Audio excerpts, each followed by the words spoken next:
I'm done with you and your boring life. I'm taking everything. And this house is sold, by the way. Enjoy what's left." The note on my kitchen counter hit me like a slap across the face. My hands trembled as I read those cruel words, scrawled in David's messy handwriting on the back of our electric bill. A wave of emotions washed over me: shock, hurt, anger. But strangely, what surfaced most was a sense of calm determination. I pulled out my phone and typed a simple response. "Saw your note. Thanks for the heads up."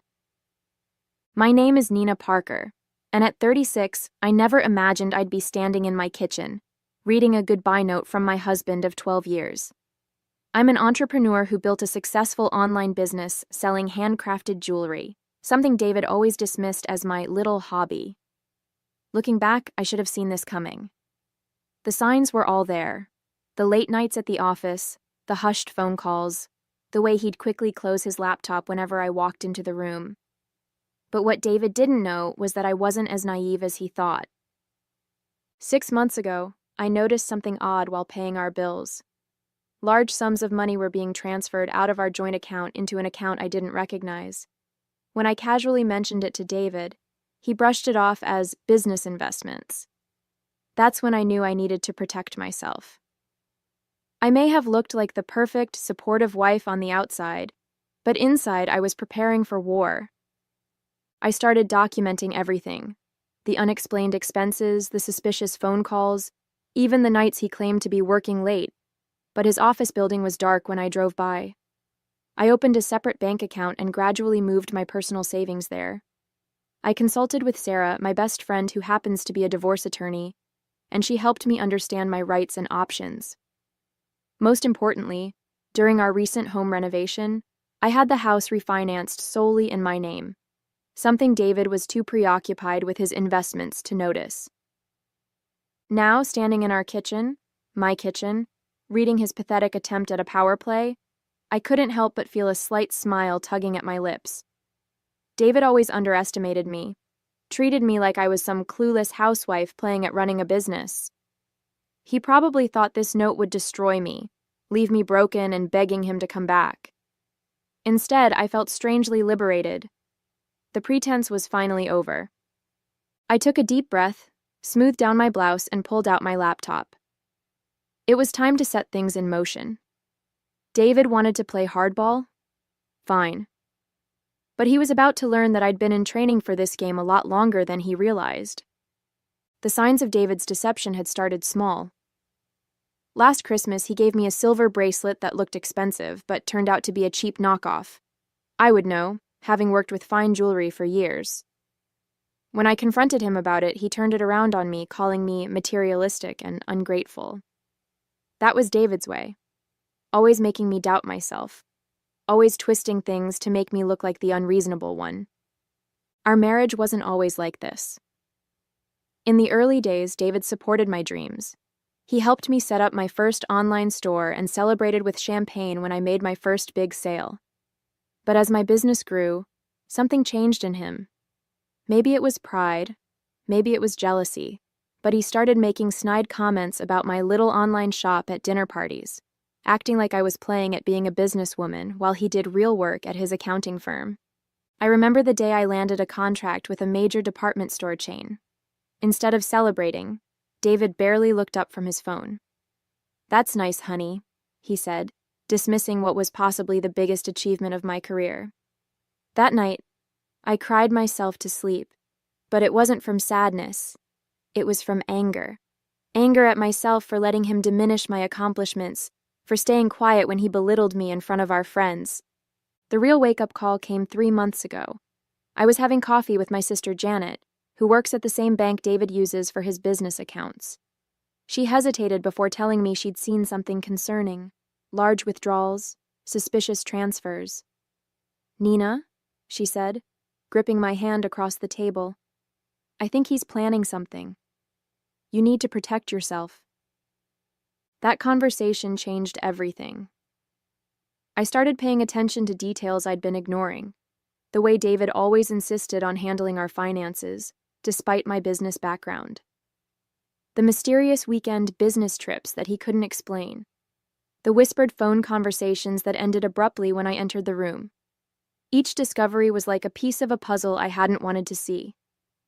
I reached out to Sarah, my best friend since college, and now a successful divorce attorney. Over lunch, she listened to everything and then gave me a hard look. "Nina," she said, "you're smart, successful, and stronger than you realize. Stop playing the role he's assigned you. Start playing chess instead of checkers." So that's exactly what I did. While David thought I was busy with my little hobby, I was carefully documenting every suspicious transaction, every unexplained absence, every lie. I kept my plans quiet, maintained my routine, played the part of the trusting wife while secretly preparing for the storm I knew was coming. The day after finding David's note, I received an email from our real estate agent, Marcus. My heart skipped a beat when I saw the subject line: "Urgent, house sale documentation required." Opening it, I discovered that David had indeed tried to list our house for sale, but there was a problem. He couldn't proceed without my signature since the refinancing papers had put the house solely in my name during our renovation. I remembered that day clearly. David had been too busy to attend the meeting with the bank, casually telling me to just handle it. He'd signed a power of attorney without even reading it, assuming I would simply do what I'd always done, take care of the details while he made the important decisions. His carelessness had just become his biggest mistake. I called Marcus immediately. "I'm afraid there's been a misunderstanding," I said calmly. "I haven't authorized any sale of the property." There was an awkward pause before Marcus explained that David had been quite insistent about listing the house immediately. I could hear the discomfort in his voice as he described David's arrogant assumption that everything was already handled. Just then, my phone buzzed with a text from David. "Called the real estate agent. Sign the papers when they come. I'll give you 24 hours to pack your stuff." The contempt in his message made my blood boil, but I maintained my composure. This was the moment I'd been preparing for. I dialed Sarah's number. "It's time," I said when she answered. She understood immediately. We'd been preparing for this scenario for months, gathering evidence, documenting everything. She had already drafted the divorce papers, anticipating David's eventual move. But unlike his plans, ours were legally sound and airtight. "Remember," Sarah said, "don't respond to any more of his messages. Let him think he's in control. We'll hit him with everything at once: the protected house deed, the documented fund transfers, everything." Her confidence reinforced my resolve. This wasn't just about protecting my assets anymore. It was about standing up for myself after years of subtle manipulation and dismissal. I sat at my desk, looking at the framed photo of David and me from happier times. The smiling woman in the picture seemed like a stranger now, someone who didn't yet know her own strength. I took the frame down and placed it in a drawer. It was time to decide what to do next, and for the first time in our marriage, I was the one holding all the cards. The next morning, I received a barrage of increasingly angry texts from David. "Why isn't the house listed yet? Marcus says there's a problem with the paperwork. Stop playing games and sign the documents." Each message revealed his growing frustration as his carefully laid plans began to unravel. I was in my home office finalizing some jewelry orders when the doorbell rang. Standing on my porch was David, his face flushed with anger. This was the first time I'd seen him since finding his note, and I was surprised to feel nothing but calm determination. "What did you do?" he demanded, pushing past me into the foyer. "Marcus says I can't sell the house without your signature, but that's impossible. I handled all our financial matters." I crossed my arms, standing my ground. "Did you? Like you handled my business accounts?" My voice was steady, masking the way my heart was pounding. "The ones you've been secretly transferring money from?" His face paled slightly before he recovered. "What are you talking about? I made a few investments for our future. You wouldn't understand, you just play with beads all day." "Actually, I understand perfectly," I replied, walking to my desk and pulling out a thick folder. "I understand that you've been siphoning money from our joint accounts. I understand that you tried to sell a house that's only in my name. And I understand that you thought I was too stupid to notice any of it." David's expression shifted from anger to confusion, then to something close to fear. What do you mean the house is only in your name? Remember that refinancing paperwork you were too busy to read? The renovation meeting you couldn't be bothered to attend? I watched as realization dawned on his face. You signed over your rights to the house. It's mine, David. Just like the business you thought was just a hobby, the one that's now worth more than your annual salary. He sank onto the couch, his arrogance deflating. You can't do this to me, he said, but his voice had lost its edge. I've already made arrangements. I have plans. Plans that required my money, my house, and my compliance, I interrupted. But here's what's actually going to happen. You're going to leave my house, and my lawyer will be contacting you about the divorce proceedings. And those funds you transferred? We'll be discussing those too. David tried to regain his composure, straightening his tie as he stood up. You're bluffing, he said, but I could hear the uncertainty in his voice. You don't have the resources or the knowledge to fight me on this. I walked to my desk and pulled out another folder. You mean like these bank statements showing systematic withdrawals from our joint accounts? I laid out document after document. Or these emails you accidentally left open on our shared iPad discussing your plans to leave? Or maybe you'd be interested in seeing the private investigator's report about your business trips to Vegas. His face grew paler with each revelation. You hired a private investigator? No, David. Sarah did. You remember Sarah, right? My coffee friend who you never took seriously? The one who happens to be one of the best divorce attorneys in the state? I kept my voice level, even as I watched him begin to crumble. He ran his hands through his hair, pacing the room. This isn't how this was supposed to go, he muttered. You were supposed to… What? Breakdown? Beg you to stay? Accept whatever crumbs you decided to leave me? I shook my head. That's not happening. I've already frozen our joint accounts, legally, since I have documentation of your unauthorized withdrawals. The house isn't going anywhere, and my business, well, that was never yours to take in the first place. David's phone buzzed. He looked at it, and I could see the blood drain from his face. Your lawyer, he said weakly. She's already… Filing for divorce, yes. She's also requesting an emergency hearing about the funds you transferred. We have records of everything, David. Every transaction, every email, every lie. He slumped back onto the couch, looking defeated. I didn't think you'd fight back, he admitted. You always just went along with everything. That was your biggest mistake, I replied. You were so busy underestimating me that you never noticed I'd stopped underestimating myself. The doorbell rang again. This time it was Sarah, right on schedule.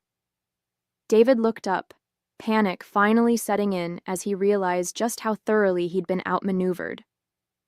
You should leave now, I said firmly. Any further communication can go through our lawyers. I opened the front door, where Sarah stood with a professional smile and a briefcase full of additional documents we'd prepared. As David walked past Sarah, he looked like a shadow of the confident man who'd left that cruel note in my kitchen. Nina, please, he tried one last time. We can talk about this. Like you talked to me about selling our house? I asked. Or about draining our accounts? Sarah placed a gentle hand on my shoulder, reminding me to stay calm and focused. David's phone started ringing. It was his bank. Sarah had warned me this would happen. The moment our divorce petition was filed, it triggered an investigation into those suspicious transfers he'd made. I watched as he answered the call, his face growing increasingly distressed as he listened. What do you mean, frozen? He stammered into the phone. No, you don't understand. I need access to those accounts. He looked at me desperately, finally understanding just how thoroughly his plans had backfired. Sarah stepped forward, her voice professional but firm. Mr. Parker, I suggest you contact your own attorney. We have substantial evidence of financial misconduct, and the court takes these matters very seriously. David's legs seemed to give out, and he sank onto the front steps of what he now realized was no longer his home. Tears started streaming down his face.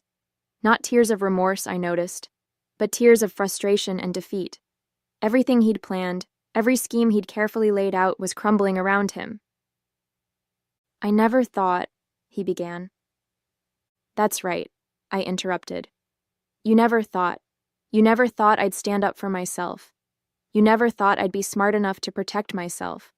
You never thought I'd be strong enough to walk away. That's why you left a note instead of having a real conversation. Because you never really knew me at all." As we watched him slowly walk to his car, Sarah squeezed my hand. "You did good, Nina. Really good." She'd been more than just my lawyer through all this.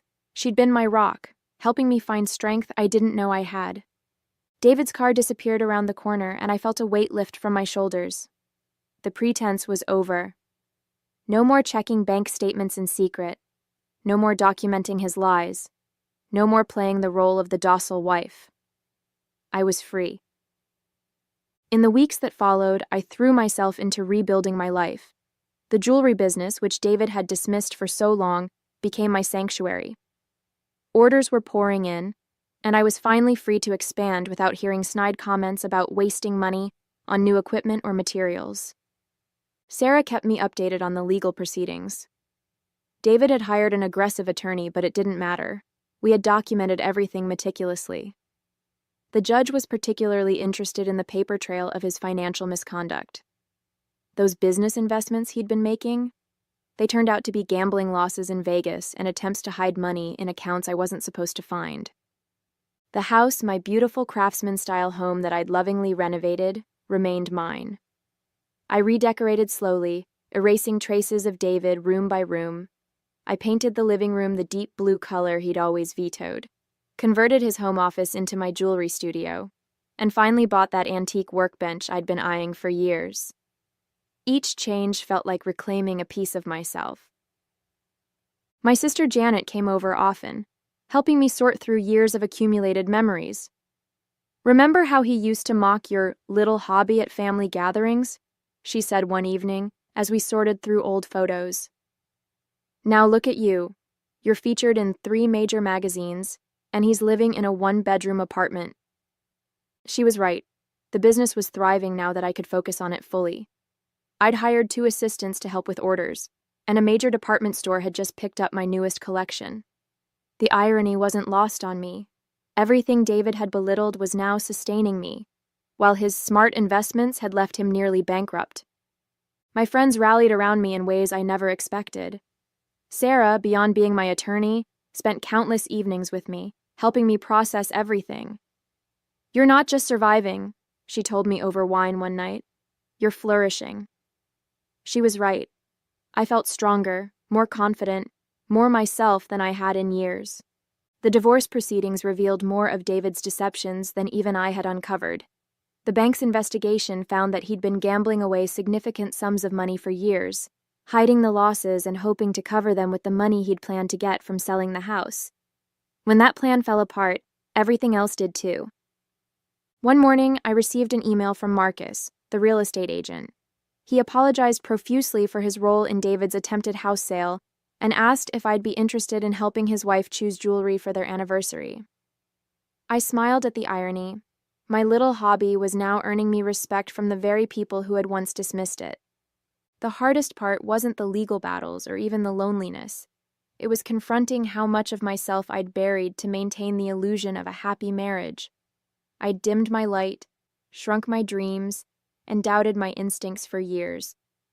But as I sat in my studio, working on a custom piece while sunshine streamed through the windows, I realized that I was finally living life on my own terms. 6 months after finding David's note, I attended a local business owners gala. It was the first time I'd been to a major social event since the divorce, and I'd almost talked myself out of going. But Sarah insisted, saying it was time to rejoin the world properly. I wore a black dress that David would have called too flashy, and jewelry from my own latest collection. As I walked into the ballroom, I caught sight of my reflection in a mirror and barely recognized myself. Gone was the hesitant woman who used to check with her husband before making any decision. In her place stood someone confident, someone who knew her worth. During the evening, I ran into several couples who used to be our friends. Most had heard about the divorce through the grapevine, and their reactions were telling. The wives especially seemed different around me. More open, more real. One of them, Barbara, pulled me aside and confided that my story had given her the courage to look more closely at her own marriage. "When I heard how you handled everything," she whispered, "it made me realize I don't have to accept being treated like I'm stupid just because I chose to start my own business instead of staying in corporate law." The gala was also where I first met James, a widowed artisan who crafted custom wooden jewelry boxes. We talked for hours about craftsmanship and running creative businesses. He looked at my work with genuine interest and asked intelligent questions about my techniques. Not once did he call it cute or dismiss it as a hobby. It wasn't romance, not yet, but it was a reminder that there were people who could see me for who I really was. David tried to contact me a few times, especially after the court ordered him to repay the money he'd taken from our joint accounts. His messages swung between anger and pleading, but they didn't affect me anymore. The last time he reached out, he actually apologized, not for the note or the attempted theft, but for not appreciating what we had. I didn't respond. Some chapters are better left closed. My business continued to grow. I expanded into teaching jewelry-making workshops, something David had always said would be a waste of time. The classes filled up immediately, and watching other women discover their creativity became one of my greatest joys. Many of them shared stories similar to mine, of dreams put on hold, of talents dismissed, of potential buried under others' expectations. The house that David had tried to sell out from under me became a true sanctuary. I hosted monthly gatherings for local female entrepreneurs, turning my restored dining room into a place where women could share their challenges and celebrate their successes. The room that once echoed with David's dismissive comments now rang with laughter and encouragement. Looking back on that morning, I found David's note. I realized it wasn't the end he intended it to be. It was the beginning I needed.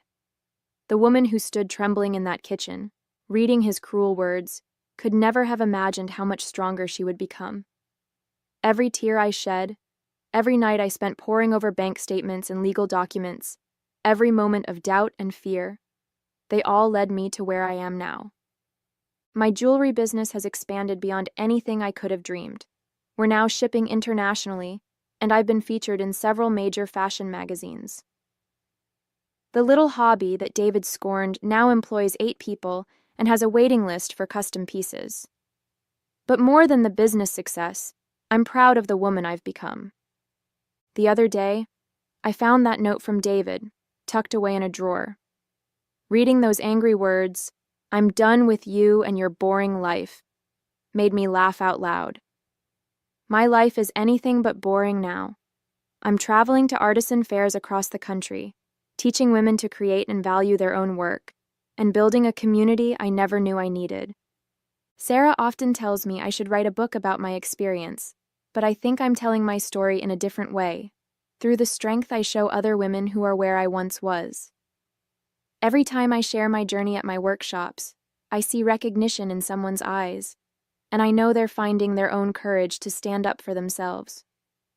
Sometimes, when I'm working late in my studio, I think about how differently things could have turned out if I hadn't prepared for the storm I sensed coming.